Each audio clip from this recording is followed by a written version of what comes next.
Charlestown, bud. Gym Shark. All day. You?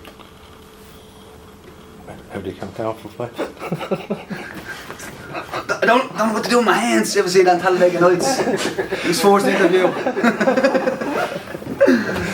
No, you're on. Whopper. New podcast. Like, share, subscribe, spray it all over the place.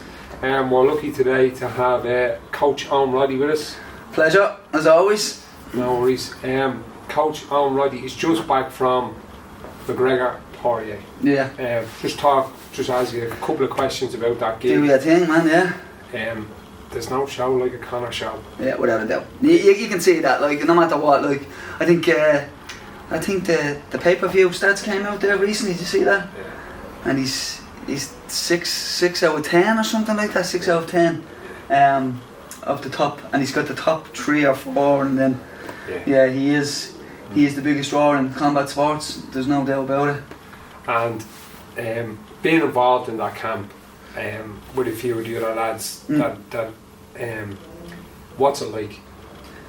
It's amazing. Yeah. It's amazing. Like, you know, we've came a long way since our camps for cage warriors. Do you know what I mean? Where it was John, Sergey, me, and it was just Conor coming in and doing the classes. Like, do you know what I mean? Yeah. It wasn't specifically tailored to him. Yeah. Now it's its own entity. You know, it's like it's Team McGregor. You know what I mean? It's not just SBG. It's Team McGregor, where we bring everyone comes in from, you know, the best and what we think in every field has came together to get behind, you know, the biggest name in combat sports and help him achieve his goals, you know. Yeah. So it's amazing, yeah. I love it. And like with them people that you mentioned, them minds of MMA, they'd be taking away details and just going through footage and everything and just building a better fighter going back. Yeah. Well, this is it, you know. Sometimes you can't get it right all the time, unfortunately. You know, we're only human, and you have to give the opposition some credit as well. You know, and that's the game. You know, we go in with a strategy, they go in with a strategy, and unfortunately this time we came up short. But there's no better man to come back and come back with a rematch and get the job done. And you know, I haven't stopped watching Porier since. Well, I've been watching him for a long time prior to the fight, and now I'm watching him even more now. And coming up with strategies in order to you know, to be what they have. You know, so I'll be more than prepared the next time. Conor will be more than prepared, and so will the rest of the team. And I have followed him loosely since Conor beat him. Like, I think I really started to look at him when he butchered Joe Duffy. When Porier butchered him with the elbows, and opened him, and I was kind of watching him after that, and he looks like a different animal at 155. I think that loss against Conor really done him the world of good. Yeah, well, yeah, you know? It definitely did. Like, it's weird that, like, you know, you look at even Holloway as well. Like, coming back off a loss, you know, because it's an event fighting Conor. Yeah. Like, although Conor is a phenomenal fighter, he is, you know, pound for pound, in my opinion, one of the best in the world, if not the best. You know, but I know we're getting a million messages about what are you talking about? But we all have our opinions and have reasons why I think that. But it's also a huge event fighting Conor, so it doesn't get any bigger than that. So when you go in and you fight Conor, win or lose, everything after that is easier. The pressure is kind of off, I believe. And you look at what Porier did, and you look at what Holloway did after that. You know, they it's kind of nearly a bit of freedom now. You know, Jesus, it's never going to get as hard as it is fighting Conor. So this is easy. You know, and plus, you know, Porier, like I think Artem said it the best.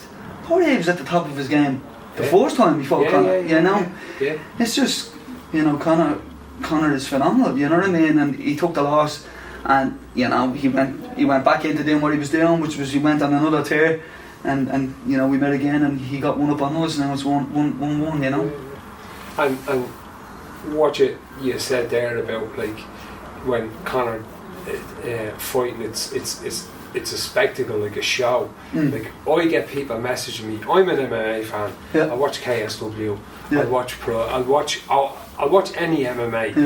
But I get people messaging me, our family in America, friends who aren't MMA fans, and once Conor, the messages start coming. How do you think he's going to deal with it? These would not look at MMA from one end of the year to the other. But when he is fighting, they're getting fights in, they're coming over, and so he's a phenomenon. It's a strange thing. Like what he attracts. It's it doesn't matter what he does. It doesn't matter what he does. Anything he does, it's just he draws attention. It's amazing, and he's. I always say we're very fortunate I'm extremely fortunate to have met him and walked with him and been walking with him for so many years and stuff like that. But we're also very fortunate to be living in this era. We didn't live when Ali was in his prime. You know what I mean?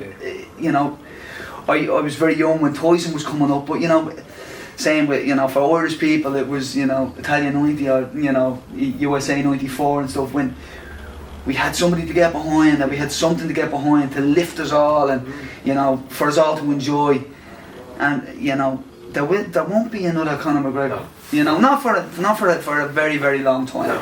And it doesn't matter that he's Irish. We're just fortunate that he's Irish, but he's brought something different, something that's nearly bigger than the sport. You know what I mean?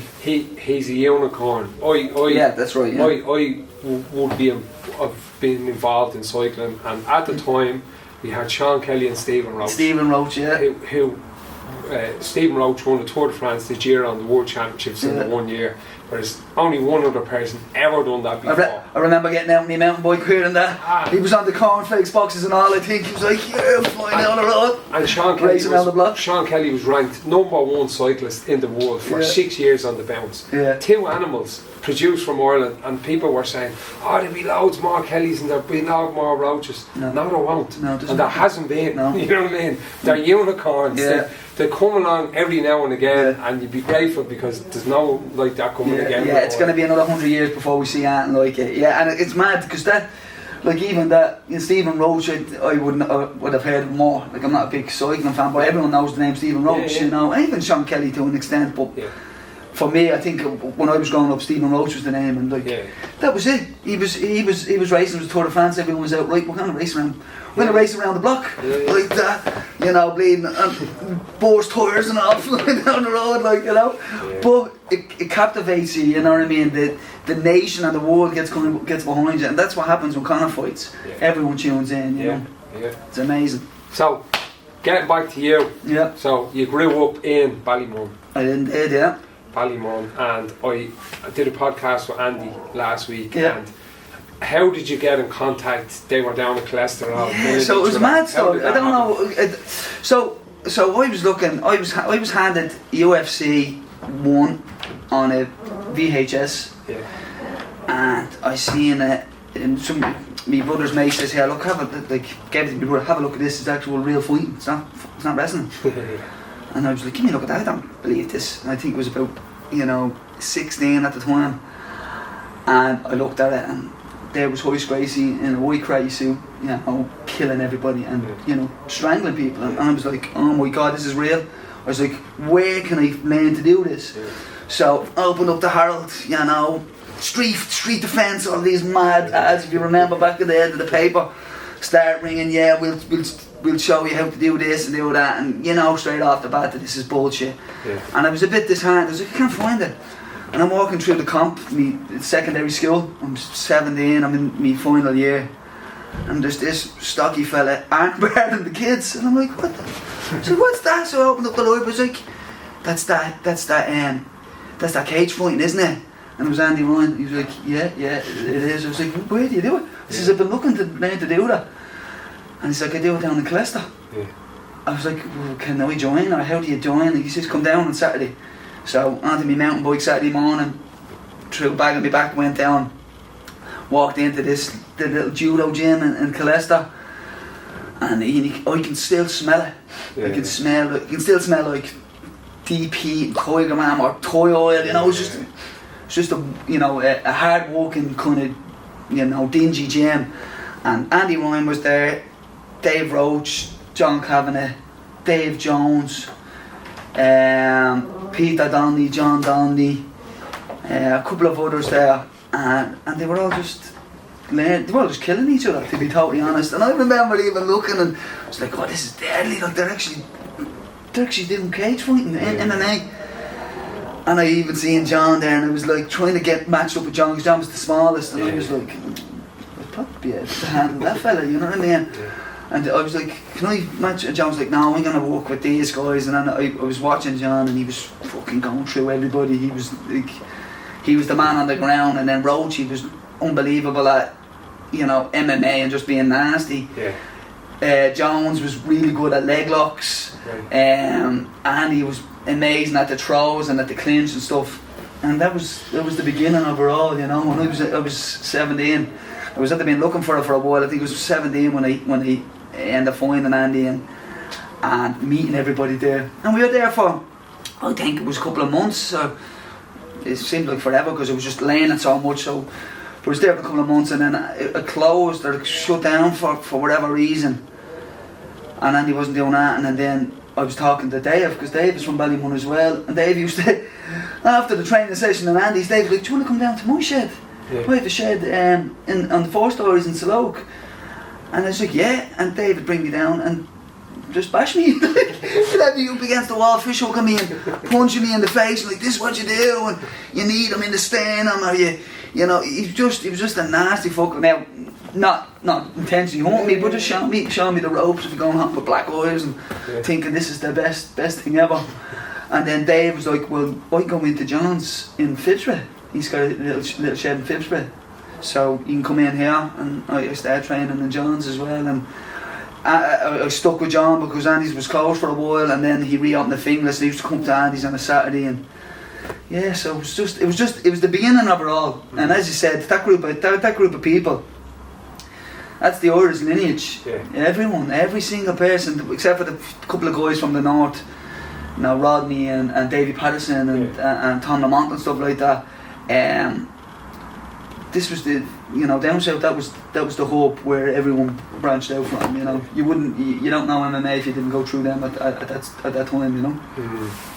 And then they were both together, and then you obviously moved out to the Longweiler, and that's when it got.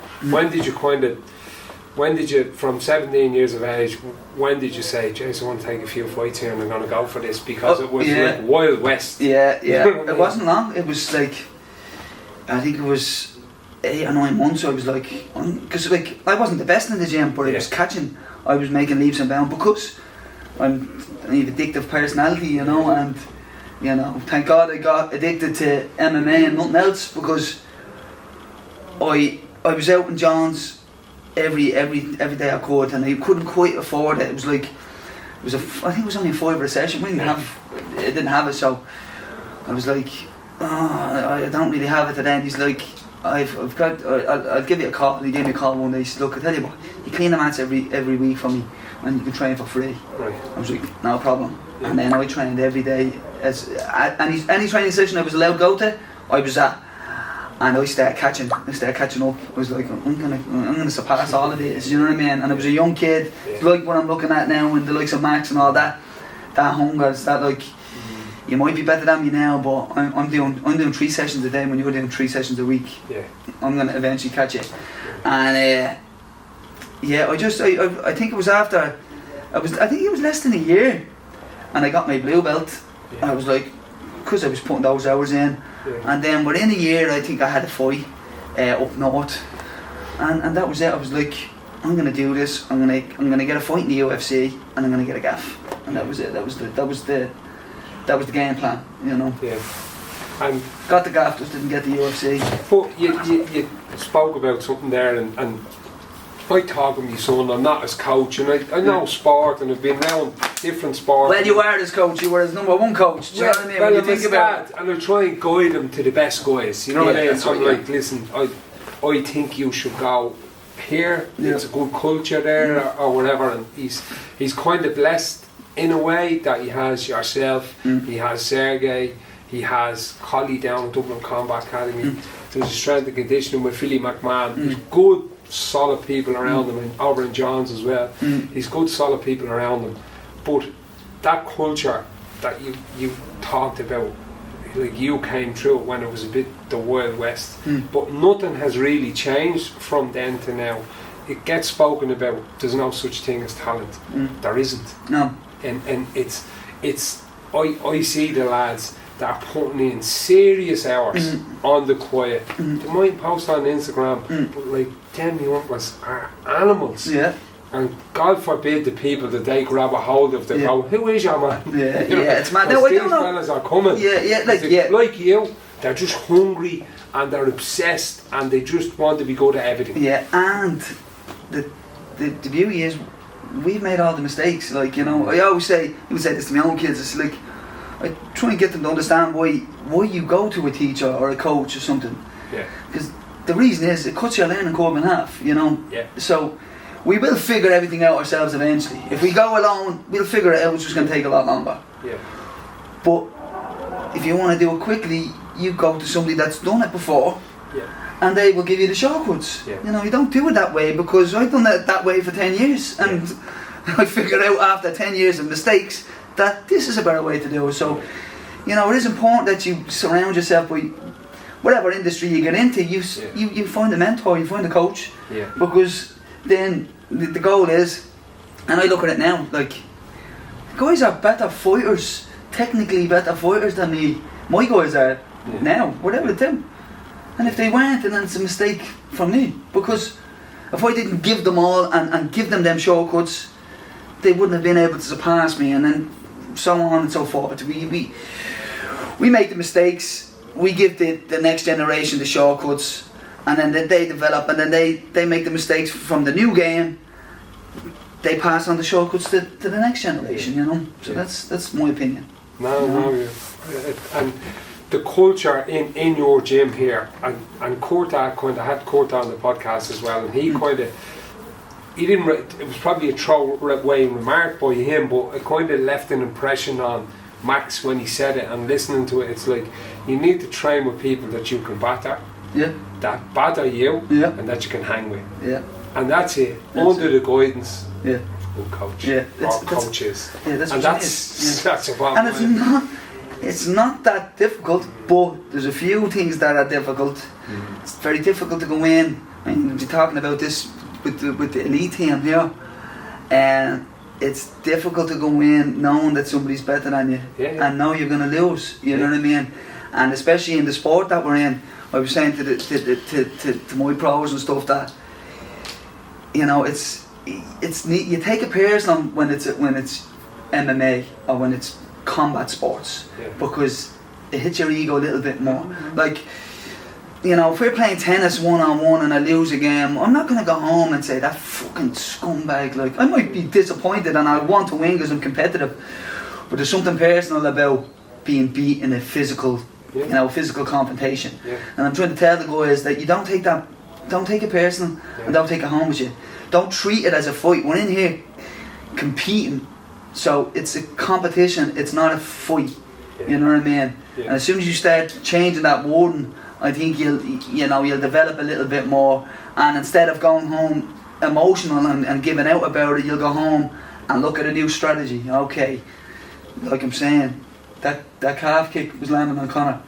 Now we go home, we devise a new strategy, and we bring a new strategy back. And how can they beat that? And that's where I try and get from my fighters as well. That jab is landing on you, caught that all the time tonight. Like, are you going to go home and fucking give out? Are you going to try and fucking drive over your teammate in the car because he beat you in the spar?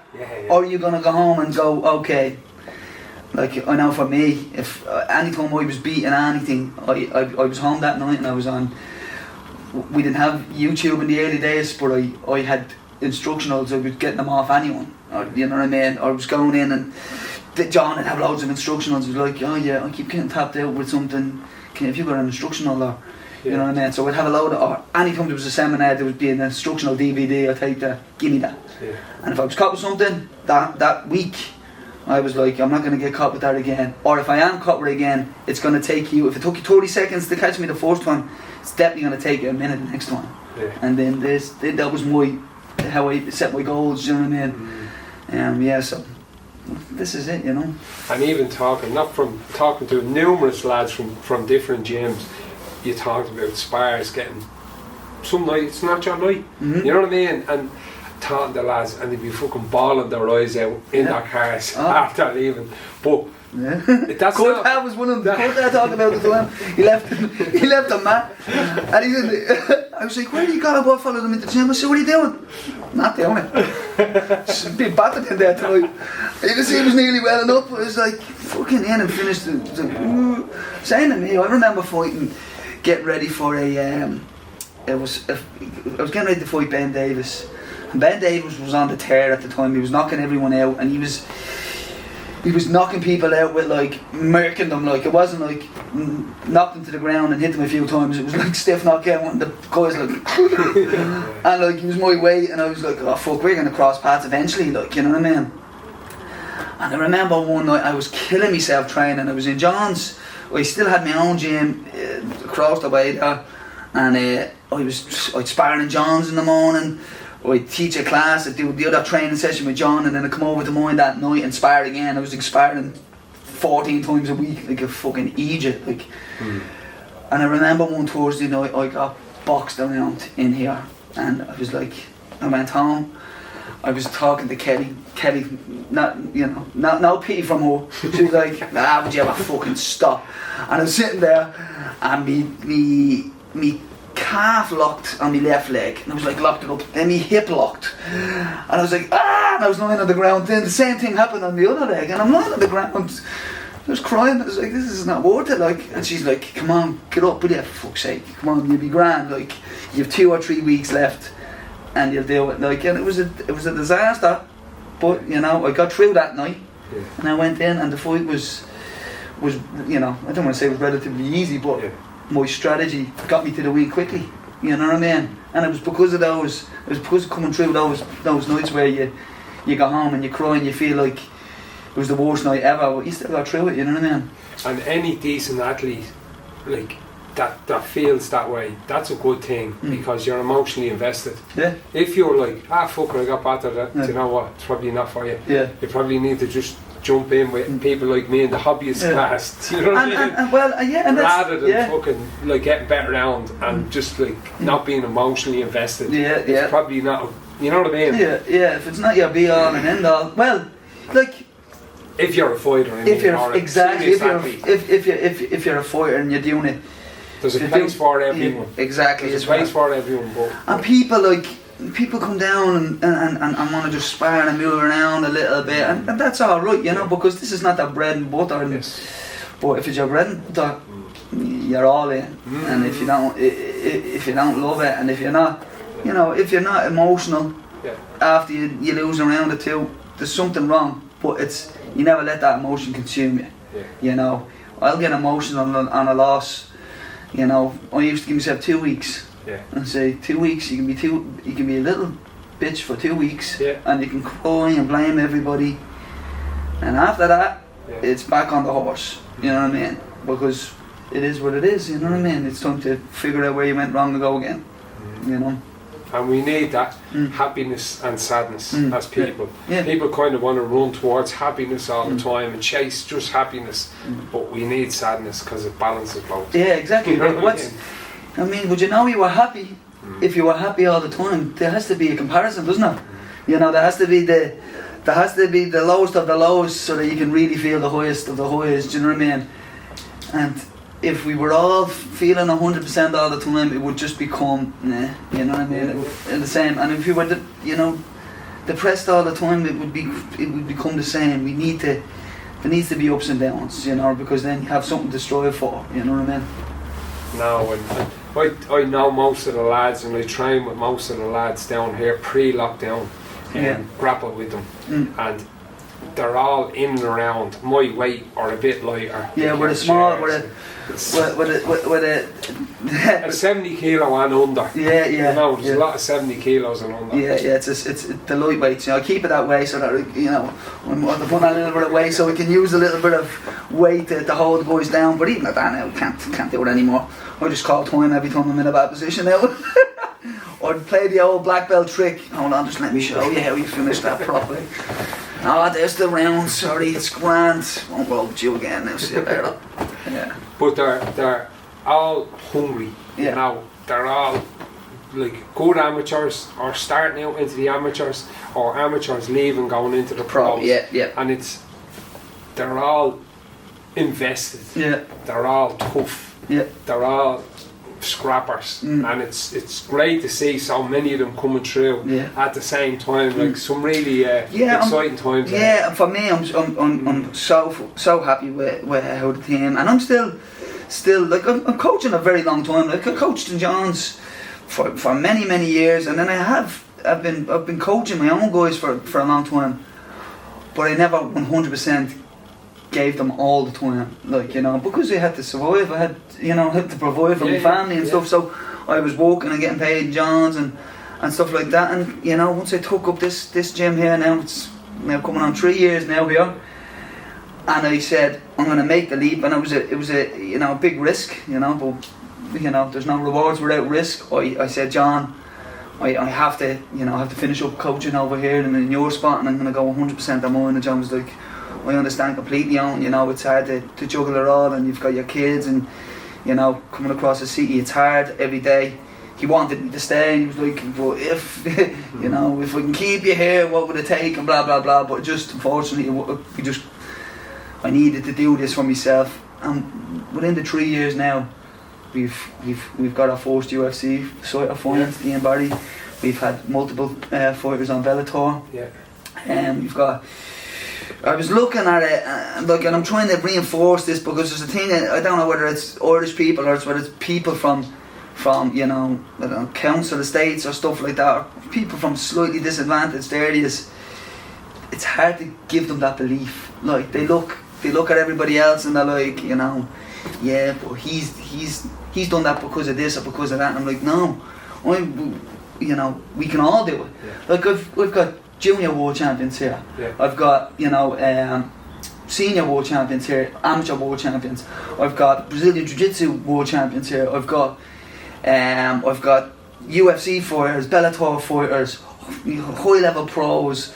We've got world champions in kickboxing and stuff. We've got it all here in this gym. Now, if you can't all grow as a team and become a world class team with that kind of with that amount of people around you, there's something wrong with the individual, and for me as a coach, I need to be able to pull them together and let them know that we have everything we need now. Now we just need to come together as a team and build, And that mindset of I've come across it, and I've spoke to other people about it, that from that working class area, it's like you wouldn't know what it's like, or it can be a victim mindset. It's like we're just happy with our lot, and they have us here, which they do, but on the other side of it is nobody's coming to help you. Nobody's coming to save you. You're gonna fucking save yourself. Do you know what I mean? And get involved. We're in Charlestown here, Ballymun. Get up to this gym, because you learn. I spoke about earlier on, and Philly McMahon always talks about this, and he was the one who, that culture, you can, like, we've blokes in this gym like Adam Muhammad, look what he's doing in his spoken word, and there's all different there's areas. Don't jump out of that box and keep fucking running, because then people want you. They want you staying where you are. They don't want you out, but you need to get out. Yeah, but to be totally honest, those people, I don't think they even give us a second thought. So and nobody gives, like, nobody gives anyone a second thought, really. Like, people are in their head like, this person's keeping me down and they're all keeping us down and stuff like that. No, succeed. it's your excuse that they're keeping you down that's keeping you down. Yeah. You know, we control our own mindset and we, you know, for me, I just went out and did it. But the thing is, for me, I think it's the fear of failure and exposing yourself. Yes. And the one thing that I found was martial arts, and I always say, you know, when somebody's trying to choke you, basically to a point of unconsciousness, you know, and you're willing to get through that and fight to get through that, and when you lose, willing to forfeit, give up and say you lost and go again. That's the hardest thing in life. You know, going for an interview, it is a bit nerve-wracking, it is a bit scary, you know, or taking a risk or setting up a business, or they are scary things, but it's not as scary as somebody trying to choke you to death. No. You know what I mean? Or choke you unconscious. So that was my mindset. I was like, once I was learning to take the risks in martial arts and combat sports, and I just found I could do anything, and I started taking risks in every field. But you know, don't be afraid to lose. Don't be afraid to expose yourself. And one thing as well that I got from Conor wasn't afraid to say things. You know, even though, like, you know, the thing is, like, you know, I would never say I'm going to go out and kill this guy. In my head, I was like, I'm going to go in and fight, and I'm willing to die in the cage. So that was my. I'm willing to die in there. So you better kill me. Conor was like, I'm going to go in there and knock this guy out in front of millions of people. He wasn't afraid to say it and expose himself and put himself out there. And I think if you're willing to do that, accept the result. If it's a failure, you know, you look at and you assess the situation, you assess what went wrong, you correct it, and you keep moving forward. The sky's the limit. You know. And getting that discipline, like that, from people that are probably don't do any martial arts, that are from this area, that are listening to this podcast, it's like, just turn up one day, then turn up the next day, and keep turning up, and eventually you'll come across blokes that are from your area, from your road, that are doing the same thing, and you don't have to go to the UFC or Bellator. You can stick down jiu-jitsu, but you know what? Your life will improve. Why? Because you take chances. You look at opening your own business, give you a drive. If it doesn't give you anything else, you'll be full of positivity because you're out there doing an hour and a half, first thing in the morning, or last thing at night, and you'll be happier for it. Yeah, exactly. And it does. It crosses over into every aspect of your life. Without a doubt, like, you know, it's and that's it. Jiu-jitsu is a mad game, like in regards to, you know, the strategy and the fact that you have to accept that you were beaten, and if it was a fight to the death, you know, if the choke was on, it's on, and you would have lost. And in your head, it's hard to accept that. Okay, I've accepted. You can't be the best at everything, and you can't win all the time. But when you fail, you know, it's about learning from your failures and then and going back and trying again. You know, instead of going, jeez, I failed at that. I don't like that. I'm going to do this. And this is another thing as well that I find with, fortunately, like with kids as well, like that. I done this for a week, and you know, I didn't like it. I lost. I didn't like it. I'm going to try this. I'm going to try that. Try that. It's on the other side of the failure. It's on the other side of that failure that all the success is. Do you know what I mean? But you have to keep, you know, plugging away at it. You know what I mean? But I think also as parents now, I never would. My dad didn't have this mentality, and I didn't either. But I see it a lot in my peers or people that grow around me. It's like, if a car is coming, not a car, that'd be a wrong analogy. It's like, oh Jesus, I have to protect them from failure. They can't fail. You're fucking robbing them from one of the best experiences they ever have. But it's the most important experiences. Even in school, it's like merit badges and all this type of stuff. It's like when I went to school, it's like, now he won the 200 metres, he was second, he's third, and you're shy. That's the way it was. And I think life is better like that, because the person that's shy will maybe plug away or maybe just throw it there. Whereas today is kind of society no, they can't fail. Yeah, but it's not a good way. No. I don't think. No, but if you listen to any successful people, you know, businessmen or successful coaches or anything like that, failing is the secret ingredient. Failing is the secret ingredient because it teaches you how to improve. Yeah. Because you don't run from the failure. You address the failure. You look at the situation and you look at the problem, and then devise a plan to correct it. That's it. Now, you know, I don't mind. Like as I said, I don't mind people trying something, and if they don't really like it, if they can honestly say they don't like it, you don't like it. I always say find something you love, because one, you will do it over everything else. Like, you know, I found martial arts, and I loved martial arts over going out with my friends, partying, all of that, hanging around the block and getting involved in other stuff. I always brought it back to, okay, now if we get involved in this, will I be able to go training tomorrow? No, I won't. You know, what happens if I get nicked or whatever? You know, that ruins my chances of competing in 6 weeks or 8 weeks, or, you know what I mean? And so, find something you love more than anything else. Hopefully make sure it's a positive thing and not something negative. Because we get very good at, you know, what we spend most of our time doing, we'll get very good at it. Whether that's a positive thing or a bad thing. Whether that's going out and being outdoorsy or being reclusive and then stuck in the room. Your brain adapts to what it spends most of its time doing, and it gets really, really good at it. So make sure it's a positive thing and something that's good for you, and, you know, something that will get you places in life, you know. And I was a late joiner to martial arts. Yeah. My son started martial arts first of all, and I used to bring him, and then I'd see a few outlaws walking in with bags, and it's like, what's all this about? You know, going to the later class. I reckon I could take that fella. And it's just, I was like looking at all these grey hairs going in, fair play to the outlet down a bit, but the sports I was involved in, like, it was very individual focused. Even though there was teams involved and you'd help your teammate in a race, but your training was very individualistic. And whereas I find with jiu-jitsu, it's a different animal altogether, because if you have a fight, I'm turning up for you so I can grapple you and spar you and help you out. No matter what type of, no matter if I'm a hobbyist, I'll still give you a round or I'll try and give you a tough round.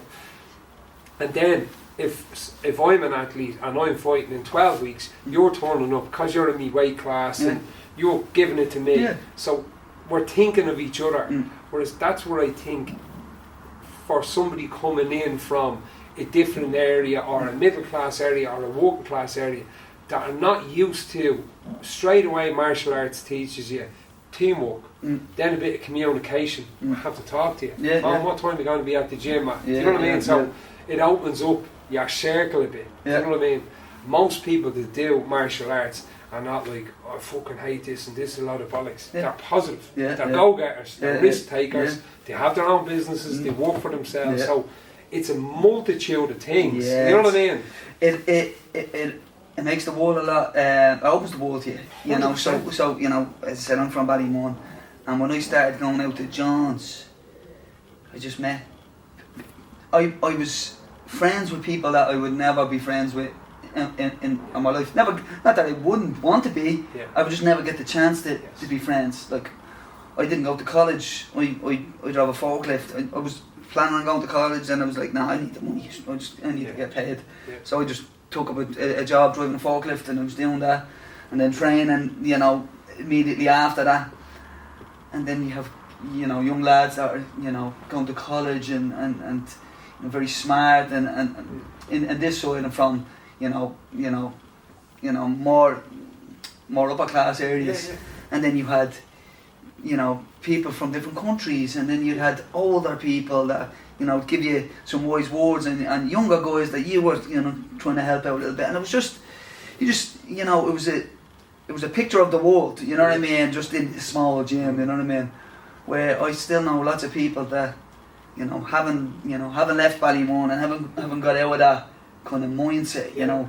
But, you know, the world is a big place, and you know, martial arts can open that up to you, to all facets of life and people and stuff, you know. 100%.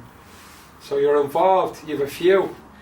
Yeah. Owen Roddy vlogs. Ah, yeah, the old vlogs. Yeah, I haven't done them in a long time. Quality they were. They were. I love the ones from New York. They were my favourite. Yeah. Ah, man, I miss doing them. I do miss doing them. But you know what? I kind of looked at it, and especially with Conor, you know, there's so much at stake. Like I have to be all in on that. Yeah. All in. You know, and so it kind of, I you know, maybe down the line, maybe when I'm not coaching at such a high level, I might tone it down a little bit and you know, get back on the vlogs or you know. Fight breakdowns. I like the fight breakdowns. Fight breakdowns are good, yeah. I haven't had the chance to do anything in a long time, yeah, I like them. so I do a little stint of it. I start enjoying it. The audience starts to come back. Lovely, you're back, Roddy, and then I go missing. You know, it's a nightmare. It's hard to be consistent with everything. Like I have three kids at home, a wife, a house, a full-time gym to run. I'm involved in, as I said, Shadow Fight Goods, the equipment company. Involved in Nuka MMA here, the college MMA in America. I help Paul with the one-hit management to look after the young fighters coming through, to try and give them a bit of guidance. Is there anything else? I'm involved in a lot, you know, so it's hard to do everything, but you know, I do as much of it as I can, and I do it to the best of my ability. That's all I can ask of myself, and that's that, you know. And the IMAFs training is coming up for the younger ones. Yes, I can't wait for that, you know. I just said it to the elites now that you know, I want everyone to go in and try and get on that team. Yeah.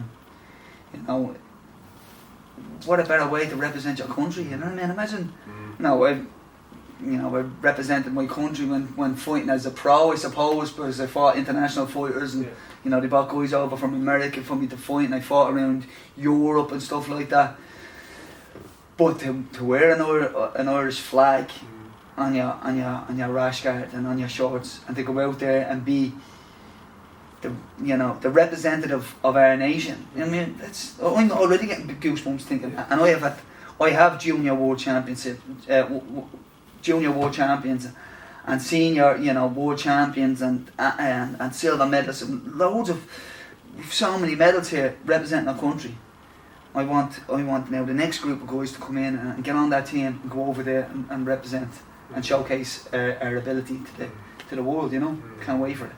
No, I was talking to Andy briefly about that on the podcast, and it's exciting. It's because it's new. Yeah. You know, back in early days, which you have to go through, was like GAA halls and stuff. It's a bit more structured now, and I think the more people that join IMAT, it's like the more representation everyone gets. You know what I mean? It's not just the fighters; it's the coaches, and the amount of representatives that go to IMAT. It's like more boots on the ground for the sportsmen to go. Exactly. It's the only way for the sport to get recognised, you know. But it's hard to make the initial change. It's hard to make that initial switch over. But in 5 years' time, it will be the norm. Yes. Like it is for, as Randy was talking about judo, it's the norm to pay a membership, to be part of the organisation. It's the norm. It is what it is. But when it's not the norm, and now you're asking me for, which it's not a lot of money, you're asking me for €30 for a membership for the year. You know, I never had to pay that before. But you see, €30. My brother-in-law was the president of Irish Cycling, so they sent teams all over the world. He retired there a couple of years ago. I think when he was there at one stage, they had 10,000 members paying €130, €120 a head.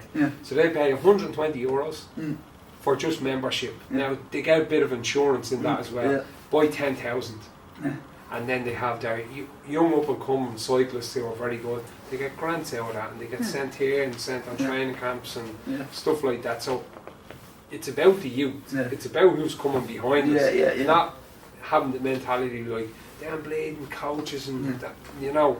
The more people we get in, the more votes they have, the better it gets for everyone. Exactly. Yeah. You know? I mean, if that wasn't the route to take, I mean, why would it wouldn't be working for boxing, it wouldn't be working for all the other sports. You know, you look at what other sports do, and you go, well, look how successful they're doing. That's what we do, and we're a fighting nation, so we have the ability. We have something in us that will, you know, and you know, I think it was only 3 years ago, we were ranked one of the highest in the world. Now at the moment, it's over Eastern Europe, it's over Kazakhstan, Bahrain are doing very well, and Russia are doing very well. But there's a lot of funding out there as well, so it's helping. But look, it doesn't matter if we stick to our guns, and it's down to all the work that I'm doing. I know they're getting a bit, like, people are giving them a bit of stick. What are they doing and stuff? They're working their asses off. Like, I was part of it for a while, and I stepped off the board because I wasn't giving them anything. To be honest, I hadn't got the time to give them anything, so I wouldn't waste their time. And you know, but I know they're working their asses off, and they're trying their best, and they're doing it all on a voluntary basis. Nobody's getting paid for it. So, you know, at the end of the day, they're doing their best, and we will get recognised. There is, like I said, we know what we need to do. We will do it, and we will get recognised as an amateur sport. It will eventually go to the Olympics. It already has started off in colleges in the US. You know, so, you know, the sky's the limit for us. You know, and the sky's the limit for the sport. It's still got, you know, so much more to grow. You know. And it's up to all the clubs. Like, if there's 50 lads, 100 lads here, if Team Rhino have 600 lads, if some gym out in Meath have 800 lads, and they all take a member, that's all votes. They can vote whoever they want. So it's up to every gym, and even people like me, to get a membership, and like bodies. That's all it needs, just bodies to take out. Yeah, exactly, like that. We're better in numbers, aren't we? That's the thing, like, you know what I mean? So the more people that get involved, and then the more accountability the governing body has as well. You know, when the governing body is the only people that are voting that are involved, then, you know, there's very little accountability. But when we have, as you said, 10,000 members, all with a vote, then you're accountable, and then you're accountable to see results. So, you know, we'll get there. Just takes a bit of time. And say, I mentioned Irish cycling and banging on about it. Irish cycling is really a minority sport in this country.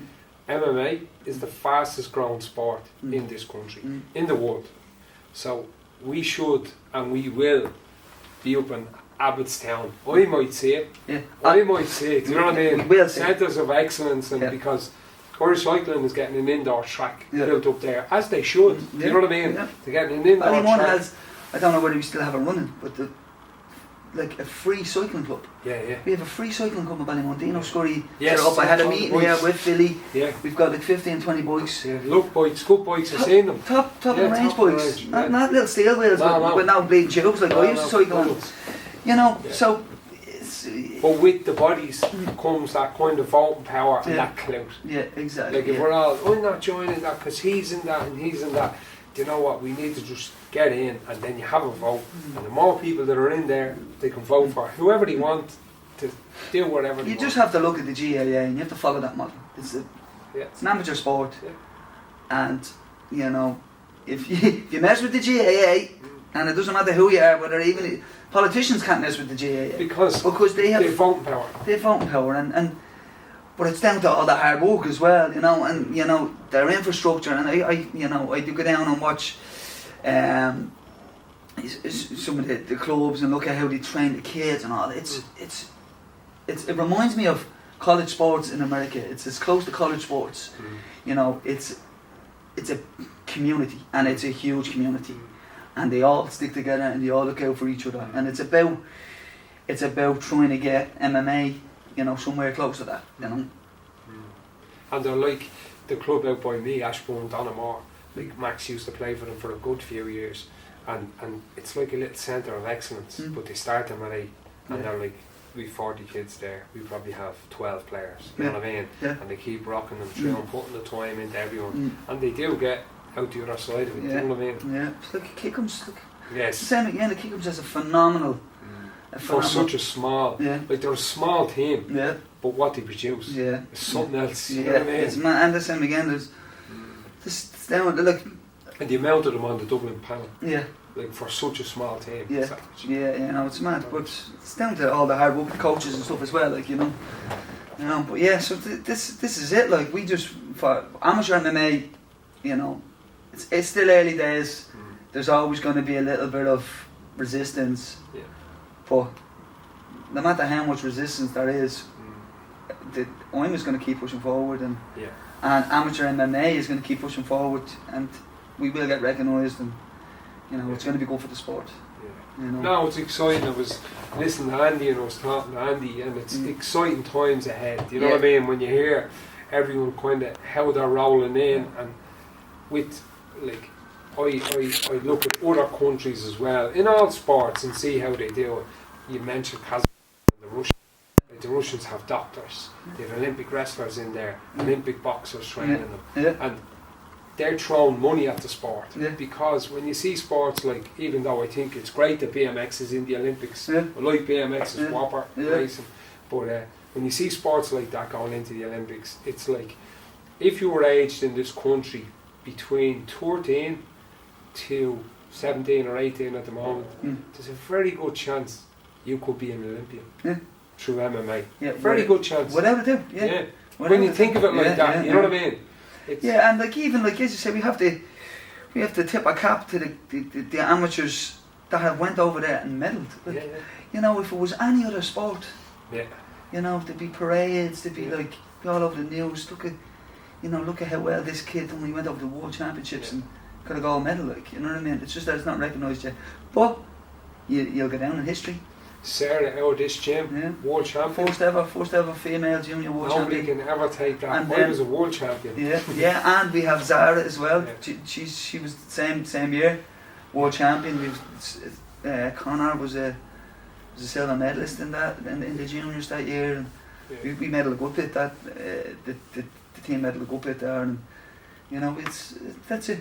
That doesn't go. That stays in the history books. You've etched your name in stone. So. Ger Harris, Young Gary, Jay Hammond. Jared Junior World Champion. So it's mad. It's crazy. Like, they don't think about it now. But when you're old and you're done with your sports, you'll get down in history as you represent your country in the World Championships and taking home a gold. That's amazing. You know what I mean? It's amazing. I'm a bit jealous, to be honest myself. And how, like, Conor is coming up again in May. Is that It's not. But they're trying to figure it out. I don't know when it is, but he wants to go again soon, so we'll get him out as soon as we can, and come back with a new game plan. And lockdown at the moment. Yep. You can't work kind of. I don't agree with it, but it doesn't matter what I agree with. You know what I mean? But how are you finding it? How are you getting through it? I'm just, for me, I don't waste time on giving out. I do give out a bit. You know what I mean? But I mean, don't let something consume you. So we are in lockdown. I try my best to adapt to whatever situation I'm in. Yeah. Find a solution. Like same again, problem solving. Like what I've learned from martial arts. Okay, well this is the situation we're in. I can sit there and give out and point the finger and spend all the time and do nothing because it's easy. Well, I'm just going to do nothing now and blame them. Yeah. What you do today? I done nothing because of him. Yeah. Do you know what I mean? No, alright. I'm in lockdown, so I go out and walks with the kids every day. I've went live now. I'm back doing the live classes via Zoom on the MMA Fit. I have the elites training here as well. The MMA Fit is open to anyone? Yeah, MMA Fit is open to anyone. It's not just SBG Charlestown. And if it is the case that we're stuck again for another 9 weeks, just DM SBG Charlestown, get on. If you like mixed martial arts, do it. If you don't like mixed martial arts, then it probably won't be for you. But mixed martial arts, combat sports, and where you want to learn to throw, a couple of jabs, crosses, learn how to sprawl or bridge or shrimp, and just get a sweat and enjoy yourself. It's 40 minutes. I just did it there this morning. I think we 20 odd people on, but we can go up to 100. So if you want to get on, But it's just something to keep me ticking over. I go out and walk with the kids, and that's it, you know. And you know, it's not like it's hard, like, to be totally honest. I think you said it. Yeah. You know, we're not living in World War One or Two. No. You know, we're not going through the Spanish flu or the, you know, or the Black Death. You know, we have to stay indoors for a little bit. Jesus, God forbid, I don't have to go to work. You know, but it does get a little bit. Anything gets tedious when it lasts for a year. Do you know what I mean? So I do get. You know, maybe it's just that I'm used to it now, but I get a little bit frustrated. But I don't waste time on that. I just focus on what's ahead and just keep motoring. I have zero expectation on our government. I always had. No matter what they do or what they decide, it does not affect me one way or the other. Yeah. So I can live in the problem or the solution. Exactly. The solution is getting out with my family, getting out with my dogs, getting swimming, getting training with my young fellas, like living my life. Yeah. And no matter what they say or do, I'm doing it. Yeah, and as you said, like, some people find that they have nothing, but you'd be surprised what a 40-minute walk will do. Yeah. You know, you'd be surprised just to get out and inhale 100%. Some air. Like, now I do find, like, if I'm in the house, like, I walk a lot, I'm non-stop all the time, like, do you know what I mean, whether I'm flying away and I'm leaving the kids and stuff, and when I get home and do nothing, I love it. I'm like, oh, I don't need to do that. Yeah. But that's alright for a week, and then we start getting a little bit edgy. Yeah. But you'd be surprised what just a walk around the block would do. Yeah. Or just get out and get some air into you. When you're in your house and, you know, the windows are closed and all, you're like, I feel like it's like, oh, I'm breathing in fucking, you know, I'm breathing in all the air and stuff. Open the windows and get something into your lungs and just enjoy that and get out and walk for half an hour. You're soft. I feel trapped. Like, I see people, like, lockdown suits some people. I'm not like that. I'm, you know, I'm twitchy. You know what I mean? Yeah. I need to do like a 5k a day, or myself and my wife are going down for a swim at 4 o'clock down Porier today, into the cold water. Have a chat. I still haven't done that yet. That's good for us. The cold water, like, Max is coming down with us as well. You know, I went training one time over in Vegas. And I done the rower and I bleeding killed myself. And then I went into one of these cryo jokes and I bleeding fainted. I bleeding collapsed.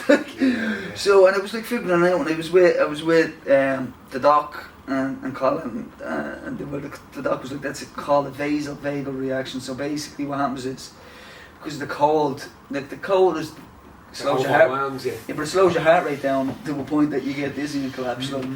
So it'd be a bit panicky now out that word of sea, and then I faint and then I'd bleed around. So when I train here in the mornings, before lockdown, so I do me rounds with the boys, Scott downstairs. So I get in the shower, and before I turn the shower on, I breathe. Yeah. I regulate me breathing. Just Wim Hof has it, but was always there. I did it before Wim Hof, but not his type of breathing. Yeah. But I always slow me heart rate. It's like, some people have reactions. It's like a reaction to a fight. Oh, Jesus Christ, I'm in a fight. Yeah. Or you're going to be useless. Yeah. Or a fight, you have to start looking at them, have to slow the breathing and be aware of everything. Yeah. So getting in, so I turn down the shower all the way to cold. Yeah. I'm breathing, and it hits me. And I just slow it down. Because it has two effects. Number one, I'm not sweating loads leaving here. You know what I mean? Because I'm cold. Yeah, I always cold shower myself now.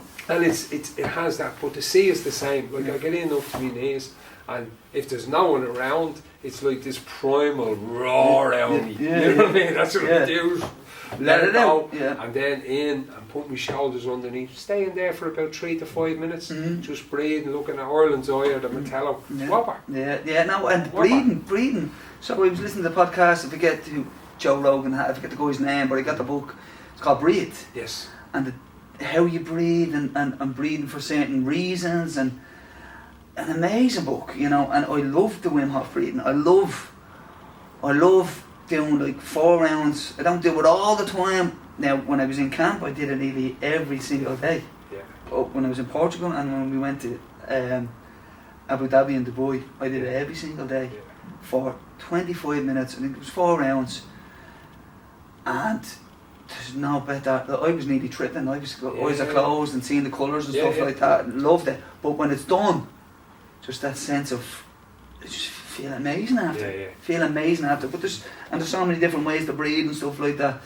It's interesting. My ma used to always say, like, it's weird, like, when you fail or hurt yourself and you're crying or, you feel sick, all my ma would say was, relax and focus on your breathing.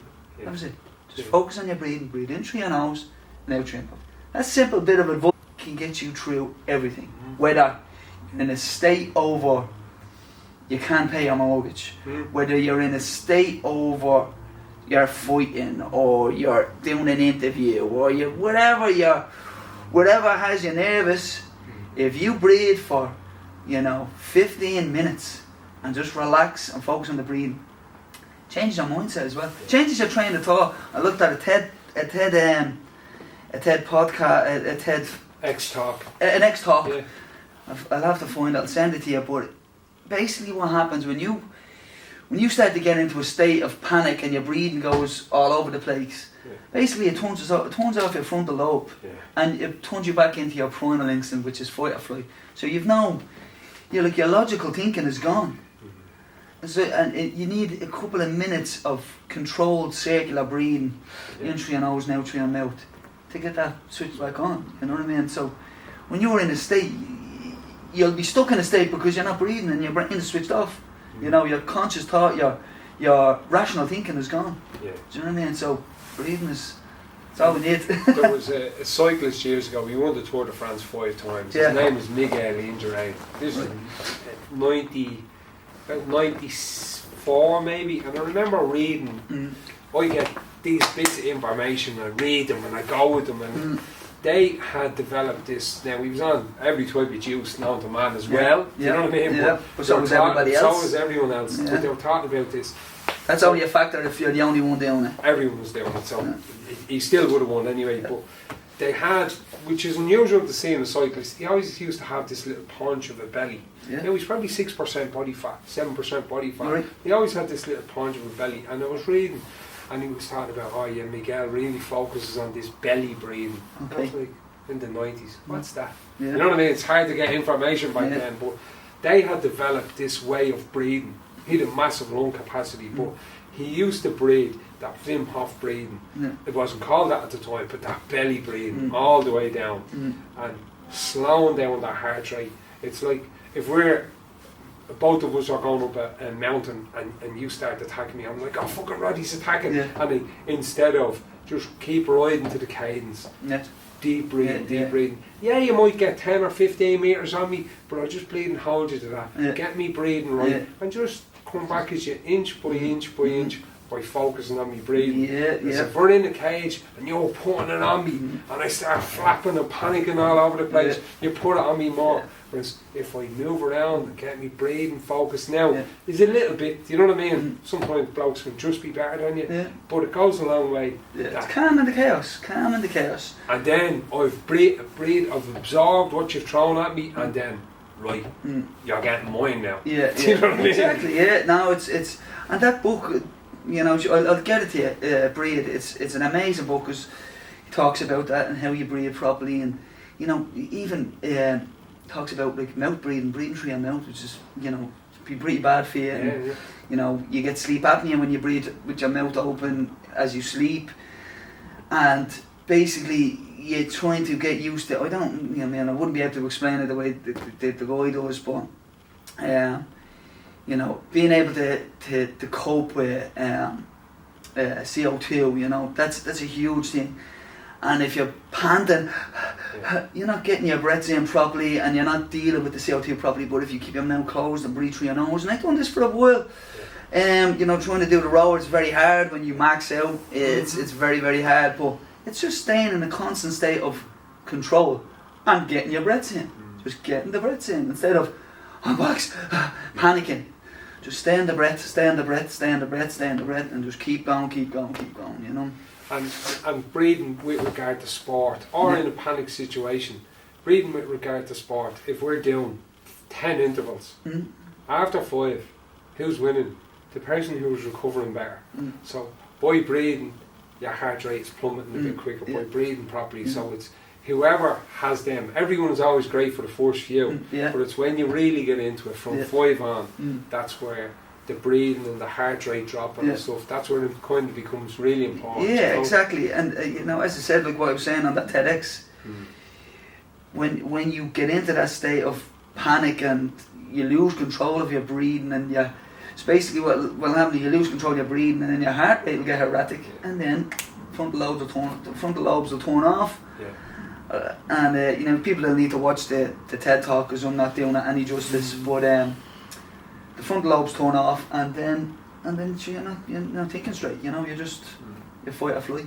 And even like I'm saying this stuff now, but sometimes I forget about it as well. Do you know what I mean? And I found during this lockdown that you're getting so much fucking negativity at you, like from people that are not able to deal with it. So you're going to take a little bit on, take 5% negativity, 10%. But what myself and Yvonne were doing and found great as well. You know, sometimes at the end of the week we were going down to Porier Beach, and actually young fella from Ballymun, Paddy Douglas was organising Paddy well, and full moon. So we're going down the full moon, and we were doing around the Wim Hof breathing, and we were driving back after it, just down the beach, a load of people, all socially distant and everything, but a load of people, the moon, Wim Hof breathing, getting into the sea, and after it, and you'd be bleeding like you are yoked over driving feeling great. It just makes you feel alive, like, it makes you, and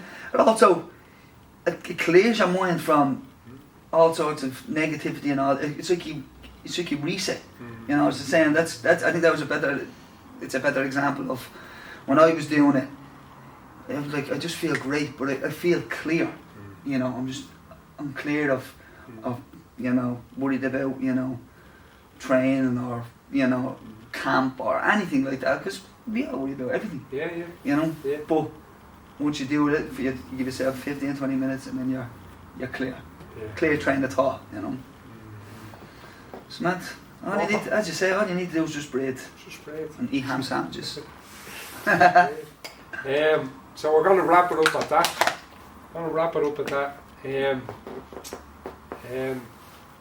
Check out Roddy's Instagram. Fight breakdowns. YouTube, Instagram, TikTok. Haven't done much on them in a little bit, but I'll be back on them now. I have a little bit of time before I go back into camp with. Well, we're back in camp technically with Dean and Leah. They've got big fights coming up, and then Scott Harvey's. All the lads have fights coming up. So Harvey. Jesus, So the big ones, but they're all big. But we've got Dean UFC, Leah Bellator, and then Cage Legacy, Scott Pro debut, Sean McConnell fighting. Looking forward Alex. to that. It's a big fight. Alex. Well, you know, Alex is definitely the best amateur in the country. You know, and it's a big fight for Sean. But Sean is brilliant. So.